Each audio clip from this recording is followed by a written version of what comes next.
Washington State and Oregon State are reportedly near a deal with the WCC to play basketball for 2 seasons.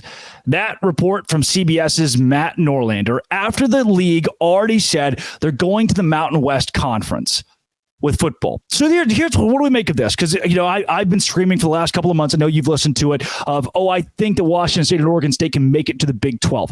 What they needed to do immediately was stop the bleeding. Like, does this? So there are so many people who are like, oh, well, this disqualifies them from being in a power conference. I don't think so. I still don't think so. And I don't think that I'm crazy. I don't think I'm trying to talk myself into something that isn't real. This is actual stuff that I've now studied on for months passionately, because think about this. You're a Kansas State fan. And tomorrow you find out, oh, wait a second, all your buddies get to go be a Power 5 team in the ACC or the Big Ten or the SEC, and you get left behind, you have nothing, and now you're playing in the AAC, or now you're playing UAB in a conference game. You're not going to be very happy. I feel for Washington State and Oregon State fans are going through here, and I don't think it's over. And the reason why is this is all temporary. This is all actually very, very temporary. They've decided that they're going to play football in the Mountain West. So they've effectively purchased games in the Mountain West. Can we please pay you some money to be considered a Mountain West team in schedule only? But instead of saying, hey, let's work out a merger, or we're going to bring everybody together, all be a part of the Mountain West, we're going to keep that football. And in basketball, we're going to go to the West Coast Conference. Now, certainly this could have come from the conference's standpoint. The Mountain West could have said, we don't want you in basketball. But guess what? That's not what happened, right? The Mountain West couldn't be like, we're going to turn down your money to pay for this little scheduling thing. And instead, Washington State and Oregon State have positioned themselves in what is a temporary move. This is something that means they're leaving the door open to go forward, to go up. This isn't we're settling. It's what they have to do to be able to play games. And they know they can't come in and pay the Big 12, pay the ACC. The TV deals are too big. The teams are too big. The brands are too big to go play a joint schedule with one of those conferences. That is off the table. What is on the table is one of those leagues, the Big 12 or the ACC, utilizing the money left over by those schools. Because remember, the court ruled last week, you've been following along, the court ruled last week, hey, Washington State, Oregon State, you take the assets from the Pac-12 and divvy them out as you need. And 2 weeks ago, they withheld a payment that was in good faith. It's like an in good faith payment from the conference to the teams. They said, look, now that we control this, we're going to keep it. We need that to facilitate scheduling moving forward. So they're being stingy with their money, but it's their money, and they need to be stingy with their money to be able to stay alive. That all makes sense. And it also means they have some sort of power. By rule, by law, the court has ruled in favor of these two teams. And what they've decided to do is say, you know what? Instead of being rash, and this is where I'm going. This is what I think is the moneymaker here. It's what you bring to your water cooler at work.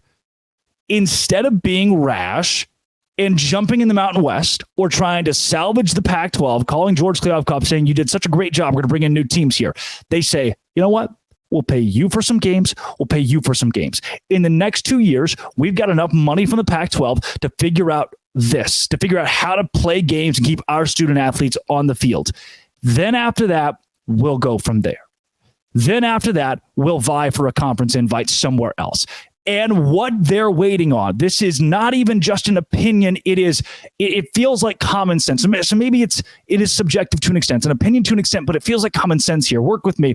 Is they're waiting on the ACC to implode, because once the ACC goes downhill, that is a nod for ESPN, for Fox, I don't think it'll happen, but for possibly NBC to say, ooh, we like X product. We like Louisville, Virginia Tech to the Big 12. We like Miami or Clemson to the Big 12. Do I think those two will happen? No. But if they like it, if they do it, it opens the door for a profitable team, a profitable school like Washington State to come to the conference. Am I blowing hot air up your skirt? I don't think so. Am I just saying this because I've been sitting on this same point for the last 3 months?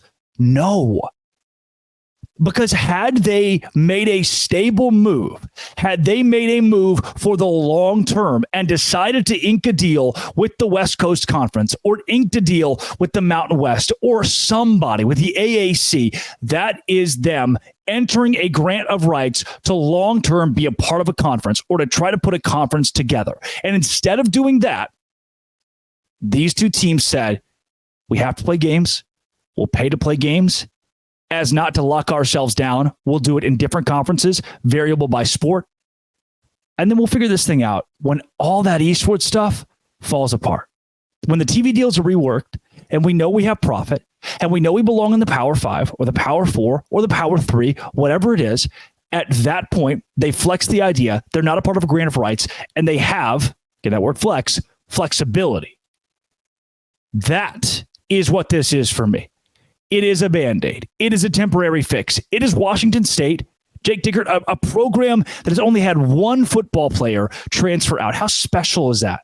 How, as Big 12 people, we get the blue-collar nature of this. How special is it that they got left out of the Power 5, out of the Pac-12, and the culture of that school? Only one kid left. That's awesome. And I hope for the Kansas State fan, the Iowa State fan, the TCU fan, the Baylor fan, some of these schools that thought they were going to get left behind, that you understand the position these fans are in. Imagine being a fan of a team that's been Power 5 for so long, and then one day, not anymore. You don't get to root for a Power 5 team. You're not a fan of a Power 5 team. That would suck. And I hope it's not the case for these two when this 2 years is up. Coming up, basketball. Is Houston the new king of the Big 12? This is Locked On Big 12, part of the Locked On Podcast Network, your team every day. Today's show is brought to you by FanDuel. FanDuel is the place to go to make money.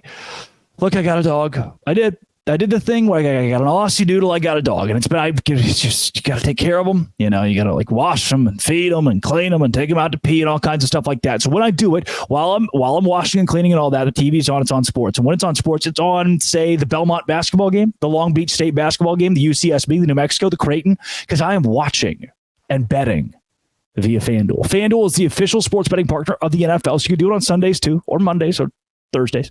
New customers get $150 in bonus bets with any winning $5 money line bet. That's $150 if your team wins. You've been thinking about joining FanDuel. There's no better time to get in on the action. The app is easy to use. Spreads, player props, over-unders, and more.